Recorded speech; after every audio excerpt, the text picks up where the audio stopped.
Hello, in the previous lecture you were able to build this map with multiple markers. This map happens to have only 2 markers, but you get the idea. And the script was this one here, so you can add as many coordinate pairs as you want in here. But in this lecture I want to show you how to add pairs of coordinates out of a text file, which is this one here, volcanoes.txt. If you like, you can just rename the name of this from volcanoes.txt to volcanoes.csv, and then you can open it in a program such as Excel. If you like, you can show it on a plain text file as I'm doing in here. Python can read both CSV and text files. So what we have here are some data about volcanoes. Basically we have the number of the volcano, which is some sort of ID, so volcano 020. We have yet another number then, and as you see, every column, so we have columns in this data file, and every column is separated by a comma.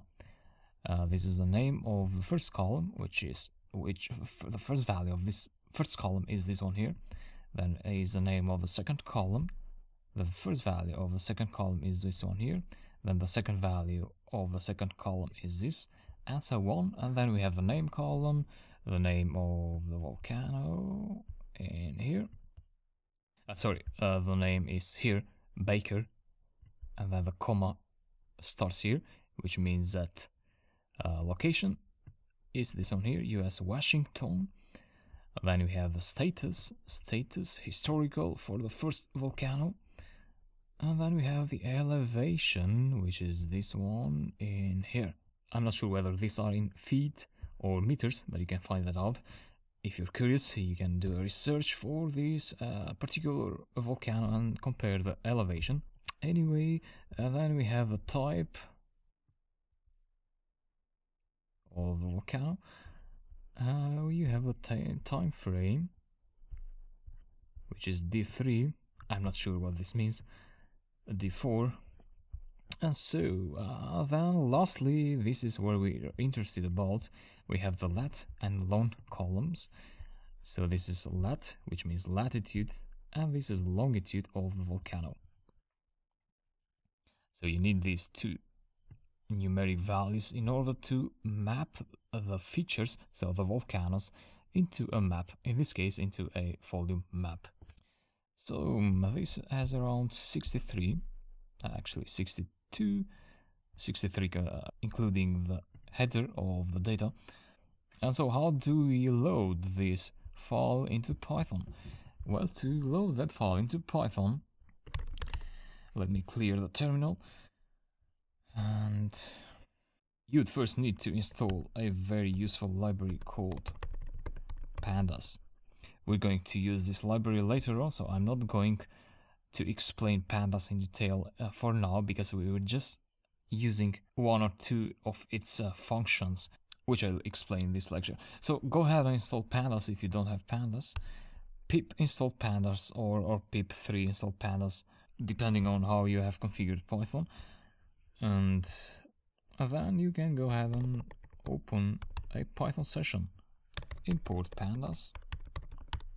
And the way to load a file with pandas is by pointing to pandas.read CSV volcanoes.txt.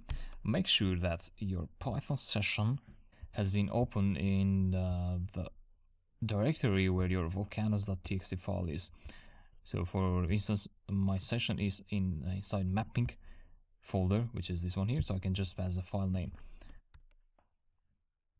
Otherwise, you may have to pass the absolute path of the file, which starts from like C// and so on, depending on what operating system you are in. And execute that and call data, and you get the data printed out. Just like that. And so pandas is able, actually the read CSV method is able to distinguish between these commas, where the commas are, and so it creates a well-structured data format with columns.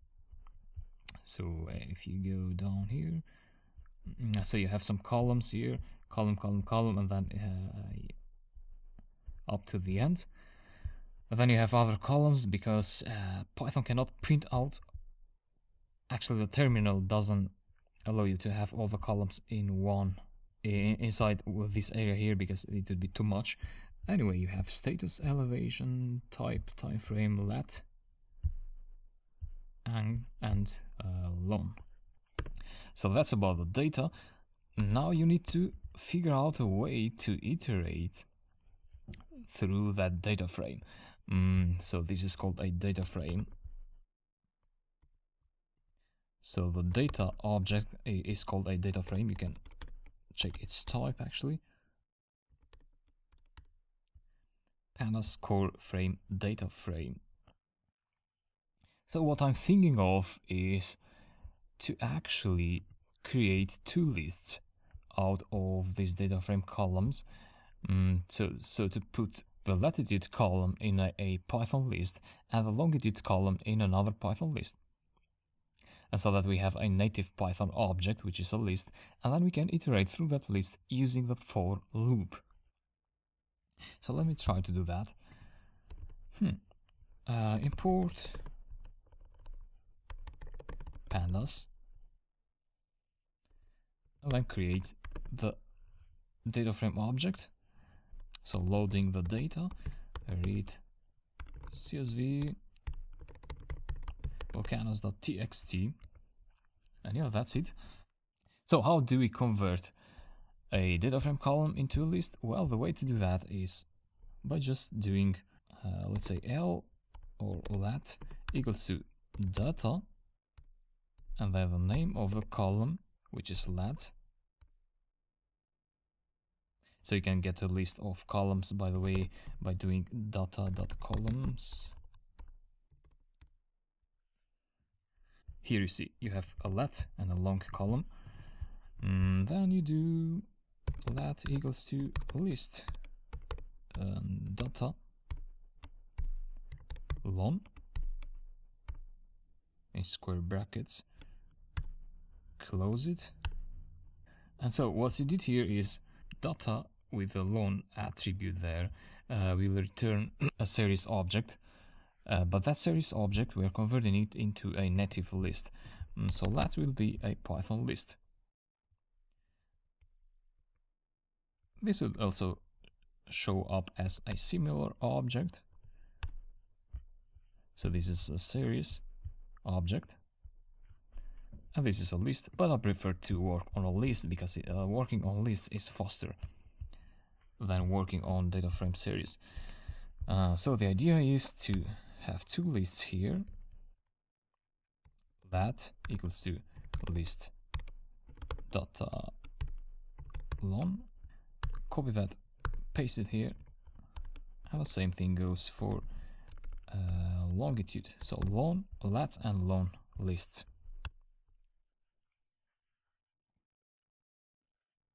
So now we need to be careful here on how we iterate through these two lists, because you know what we have is we have two lists, and each of them has 62 items. You can check that using len here, down here, lat.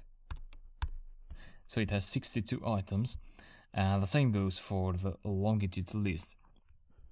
That means that the first item of the latitude list corresponds to the second item of the latitude list. Of the longitude list. So the first two items make up the first location of the first marker.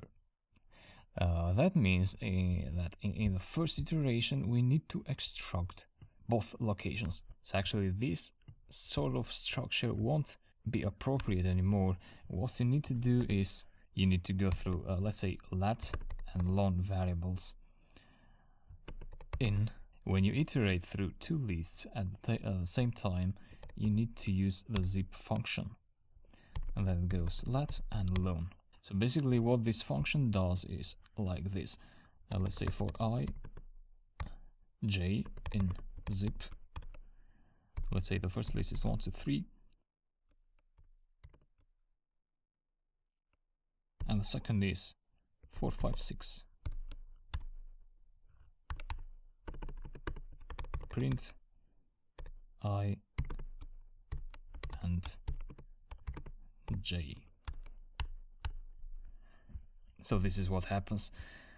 This loop will go through these two lists at the same time. So what happens is that I will go through the first item of the first list, while J will go through the first item of the second list. And so in the first iteration, 1 and 4 are extracted. So 1 here and 4 here. And you can do such an extraction by using the zip function. Otherwise, you won't be able to do that if you don't use the zip function. So zip sort of distributes the items one by one. And so the same goes here. LT will get the first item of this list. L1 will get the first item of this list. And then here, what you need to do is you need to construct a list with LT and LN. Yeah, that's it. Save the script, go to the terminal to execute. It's not here, the terminal. I'll just exit that. Python 3 map1.py execute. No errors. Go to Firefox and reload.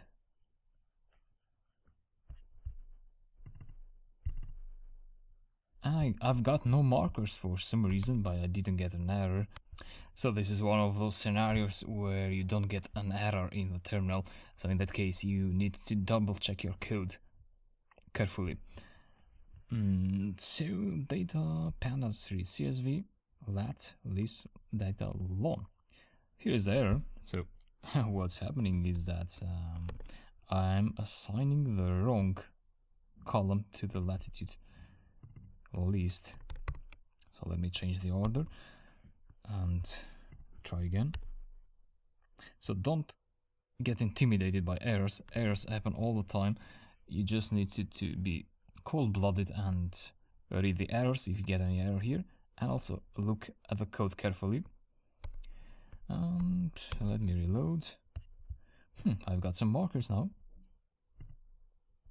So these are the locations of the volcanoes in US actually, United States. Okay. They also have this pop-up, which is working well, but I assume you don't like it very much because it's not showing any information. So what we need to do here is to actually make this pop-up dynamic so that it shows some actual information. And I'll show you how to create dynamic pop-ups in the next video. Talk to you there.